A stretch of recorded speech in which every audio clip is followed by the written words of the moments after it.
All right, guys. Today we are going to be reacting to Andrew Wilson's School Feminist on why her utopian world doesn't work. Let's jump in, guys. I don't agree, because with violence there can definitely come consequences that are not desirable in terms of the outcome. Like if men wanted women to be slaves, who determines if the species goes on? Men. Women. No, men if you were slaves. How? The same way they did in Rome. They impregnated their slaves. Well, I mean, but women could just commit suicide. Yeah, why didn't they in Rome?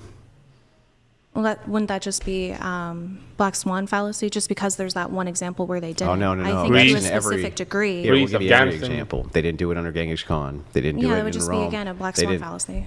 So, But man, this is disingenuous, bro. black swan fallacy, by the way. But that how did it not be? We just haven't seen it, Tell so me- therefore it can't happen. Okay, so first of all, what I'm saying is I'm pointing to a historic standard. Sure. And saying the I historic understand standard, that. and I asked you a question. I didn't make a propositional statement, so that's why it can't be fallacious. But I would say that ultimately it does come down to women. If she doesn't want to sustain pregnancy and is a slave, she does obviously have the opportunity to kill herself. Yes, but you can't have society continue. I will say that I'll grant this.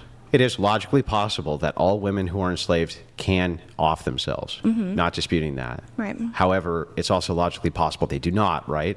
Sure. Okay, which one do you think is more likely then? I mean, it would that they do depend or on don't? it would depend on so many different conditions. Okay, and well then contexts. that's fair. So give me a single condition in which the female slaves of all of history have ever collectively offed themselves in order to prevent their own slavery. They can. Well, Because, it would. guys, they wouldn't. And I'll tell you why.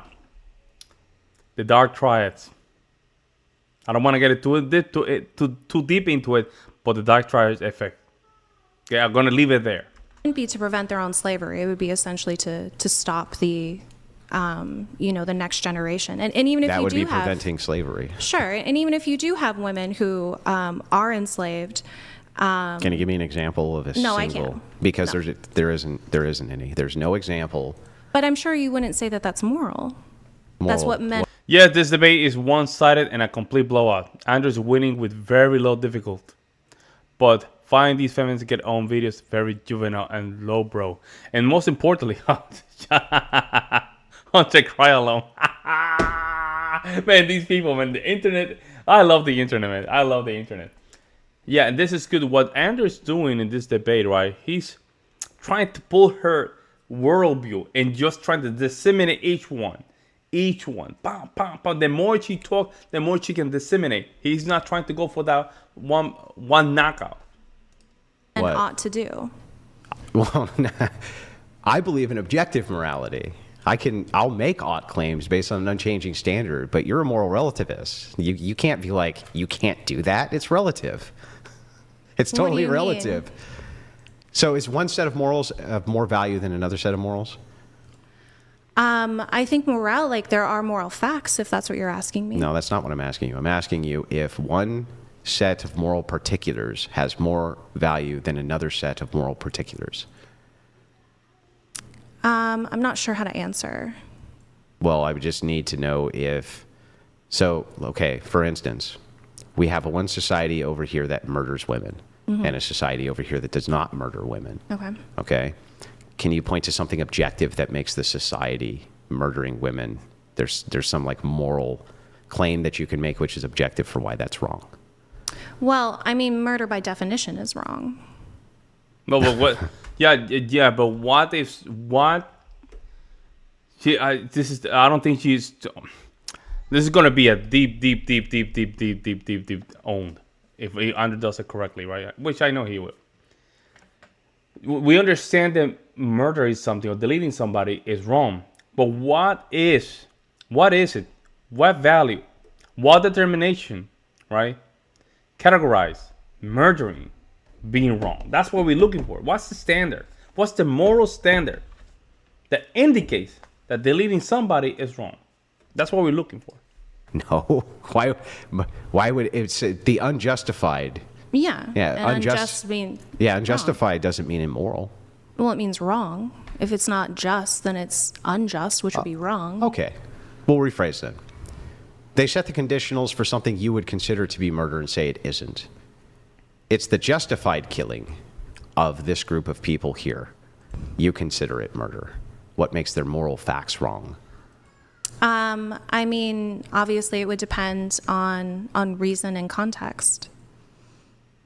So I you don't can, know. with reason and context, determine which moral facts are correct? I think you can have certain observations when it comes to the outcomes. I mean, that would be consequentialism. I think there can be moral facts in terms of there are things that are always wrong regardless of context. Like, Like why would that always be wrong? well, would always be wrong. Grape. Let's say grape. Oh, I'm sorry. Yeah. Yes, that was right. Yeah. Grape would always be wrong because it would because of the harm that it causes. Yeah. Why is harm wrong? Because harm is, I mean, again, I would say harm by definition is wrong, because it is an undesirable outcome within our subjective experience. Okay, so are all undesirable outcomes immoral? No. Okay, well then. Yeah, there you go. Then you There just go. contradict At that point, that's it. That's it. You guys want to keep watching the video? That's it. That's it, because then undesirable. Working out is undesirable, right? We have a better outcome, but because it is undesirable to work out, but you say it's not good. Eating healthy is very undesirable. Even people say, "Man, it's so good." Man, I eat my salad. I like my salads. But I ain't gonna lie, it's kind of hard sometimes. It's very undesirable. Sometimes it's just hard. But that making it more. You see what I'm saying? Like, see, and she says subjective. She didn't say objective, which again, it put it in the category of just being kind of fluid, right? your physician. Sure. So then you can't point to a set of particulars, which are. I think then, again, that would be kind of, based on obviously the scale of harm. I think if there's a certain degree It wouldn't of harm, matter.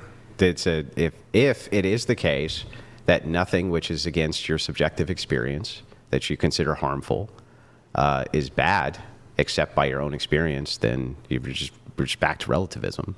It's like, Sure. yeah, you're never going to get past relativism. So I don't really know how you can make the claim that this is worse than that. But if you do, right, I'm just willing to grant that you have a principle and we'll adhere to the principle for the purpose of the debate so we don't bog it down with relativism Sure. versus non-relativism. Okay. We'll kind of just give you the out there because there's no reason to stay on it. But back to this idea of, let's see, right before that when we were diving into your force Yeah. and force doctrine. Yeah, so I would say that might makes. I'm not saying right. I'm not going to make the claim that it makes right, but it Okay. does make. And so I think that force doctrine is the necessary requisite for rights. It's the necessary requisite to have a nation. It's the necessary requisite to have anything. It's force. I disagree because we could obviously agree on rights and have a cooperative I nature. agree. We could agree on rights. And then if somebody violates the rights, what do we use? I mean, I would be more towards restorative justice. You got on. You're gonna play now semantics now. I mean, I would be more towards restorative justice. The fact that she did, what's crazy? Andrew knows this. The fact that she didn't say force, he already knows he won this. But he's okay with it because he likes to debate. She just saying, it is true. Right is just a social construct, guys. Without enforcement, what we have here is just nothing. It has nothing. It's nothing. But you have to appeal for the force men. As well as obviously centering the harm that the victim causes. Both of those require force.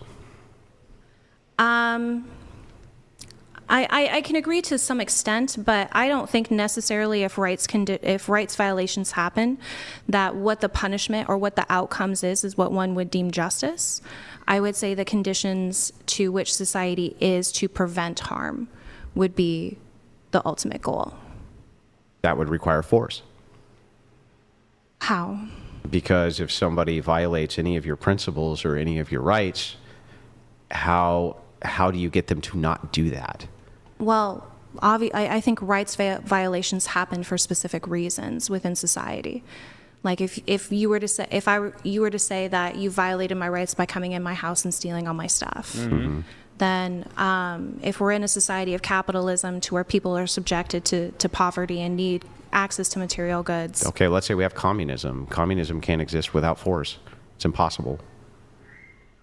Well, but that's, again, like an example of how we would prevent rights violations. Because I would say, like, if the right is violated, did you really have it to begin with? Yeah, but you're baking into your hypothetical here, oh, you violated my right, and now we have done, and you did it based on some conditional of some externality that drove you to this. Sure. Right? Mm-hmm. Forget that, right? They just fucking want to. They just want to. I think that's just a lazy presupposition. That people just want to do things? Yeah, to just want to cause harm. Psychopaths to just don't exist?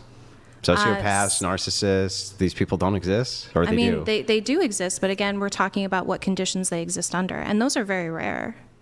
Okay, I'll even grant that it's rare. Yeah. I'll even grant that it's rare. But I don't think people are born psychopaths or sociopaths. Again, I would say those are environmental conditions. Okay, like what, nourishment? Well, no, your brain is a social organ, and so it responds to your environment. I think they did a study where they analyzed, I forget how many serial killers' brains, but or serial unalivers, but they all had severe damage to the orbital region. Well, I'd like to take a look at the data there, Sure. but was there a meta-analysis done on it? I can't remember if it was a meta-analysis. I want to say it was, but I can't remember. Well, in any case, it doesn't really matter. Ultimately, it doesn't matter what society you live in. There's going to be a prerequisite requirement for force, no matter what. Doesn't matter how. Like, could you even give me in a society in which that would not be the case?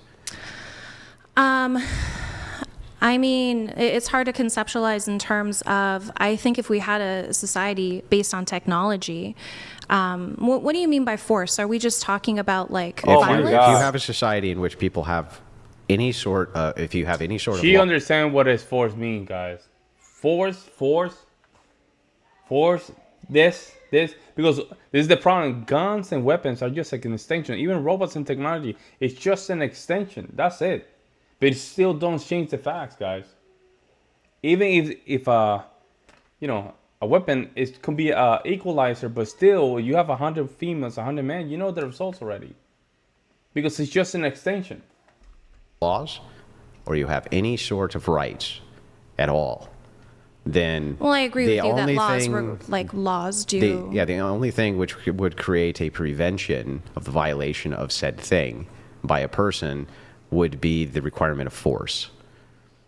So if I want... I mean, I don't know how force prevents rights violations necessarily in It's those the only instances. thing that prevents rights violations. I mean, well, if you're saying men have the monopoly on force and that's instilled within patriarchy, then why do rights violations occur? Well, no, that doesn't even follow. It would just follow that men are the only ones who could stop rights violations. I mean, at least in mass. Okay. Yeah, that's the only thing that would follow from that. It's like men are the ones in mass who would stop rights violations, which is exactly what happens right now. They are the ones in mass who stop rights violations. I think when we talk about that too, like obviously the entity that is in control of force is also can commit rights violations. Sure. So don't disagree at all. Okay. Totally agree. So I don't think that the way to society and essentially to establish rights is necessarily through force. The only way it can be... Tell me other way to just enforce that. I don't see any. Just by writing in a paper. Do you know how many laws are written in paper if they're not enforced? If they're not enforced, I mean they have no value to it. What gives it value is the enforcement behind it. I mean, are we crazy here? What's going on? Well, what happens if you violate somebody's right then? I mean, what do you mean what happens? Well, how do you stop them from doing that? Well, they already did it. What do you mean, how do you stop them? Well, okay. So I want to take over your country, right? Why? Are you just going to let me walk in and do that? Or? Well, I mean, why? And again, like, do you really have like the modes of production Because I and the feel like materials? it. I just don't think people wake up and just say, I feel like doing this. Do you There's feel like motive rapists behind it. wake up and feel like graping? Wake up and feel like graping? Like no, they not say, necessarily. today is the day? No. No? No. No? So, again, I'm actually really confused now. I So- think so there are you have- instances, sure, where rape can be premeditated. If we didn't but enforce our mean, laws, are you saying people would break them more or less? if we didn't enforce our laws, Would people break them more or less? I think it would depend on the law. Oh my God, this is very disingenuous, man. She's just being a rock right now, man. It's just hard to listen to. It's so hard. Any law. I mean, do you not schmurder because it's illegal? There's probably a lot of people that I'd like to Well, if it was legal. I'm just asking. Murder's fine, by the way. Oh, okay. So, like, you and I would have do a... you murder? Do you not murder because it's illegal? You and I would have a distinction in what we would consider murder to be. Right? You and I would have a distinction in that. What do you mean? Like, well... I thought like, we agreed it's unjust killing. Yeah, but what we consider justified to be would be different. Okay. So that would be where Personal we would have a defense- semantic yeah, distinction there, def- right? So, Personal for instance, defense, if somebody you know, steals, So, so per the I'll law- explain. okay, go so, ahead, like, sorry. someone is stealing property. Yeah, there you go. Are you entitled to kill them? I mean, per the law, sure. No, but do you think morally? Oh, morally? Yeah. Like somebody's taking off with your TV. Oh, no. Yeah, see, I think dead, right? So you Yeah. see, we have a distinction in justification. Sure. So you think that's murder? I think, no, it's not. So to answer your question, yeah. If the law wasn't there, And that's the difference between men and women, guys. See, we're ready for it. We're ready to implement this very tough law because we can understand the human level of danger. We understand it from a very primitive way. Females are here just living in la la land. She hasn't even answered a question. She just deviated the conversation, moving the goalpost, avoiding the question. And Andrew already won this debate, but he wants to keep going through the onion, through the layers of the onion, because he knows there's going to be a point where he's going to got her, but already he's already deep into the onion, and he already did it multiple times. But the way he does it to just destroy her worldview. Great job, Andrew. Let me know what you guys think. I'll see you next one.